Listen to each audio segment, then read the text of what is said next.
হুজুমের পরে মালদা জেলা থেকে গতকাল কাঁড়ি কাঁড়ি টাকা উদ্ধার করল পুলিশ। মূলত দক্ষিণ দিনাজপুর জেলা পুলিশ এবং মালদা পুলিশের এসওজির যৌথ অভিযানে এই টাকা উদ্ধার হয়। মূলত বেশ কিছুদিন অর্থাৎ 5ই জুলাই দক্ষিণ দিনাজপুর জেলা পুলিশ 4 জনকে কফ সিরাপ সহ গ্রেপ্তার করে।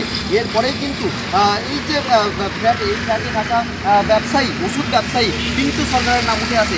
এরপরেই কিন্তু গতকাল সন্ধ্যা 6টা নাগাদ এই ফ্ল্যাটটিতে হানা দেয় পুলিশ এবং হানা দেওয়ার পরেই কিন্তু তারা তল্লাশি চালানো শুরু করে এবং তল্লাশিতেই প্রায় 2,40,00,000 টাকা উদ্ধার হয়েছে। যদিও ইতিমধ্যেই পুলিশ পিন্টু সরকার এবং তার 2 সাগরেদকে গ্রেপ্তার করেছে।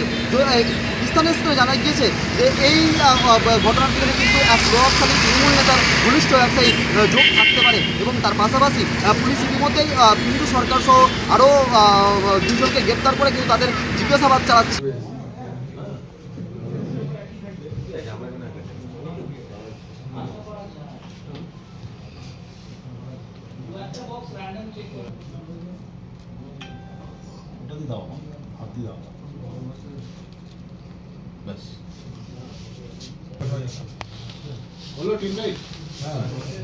মালদা থেকে গৌতম অধিকারী রিপোর্ট, কলকাতা টিভি।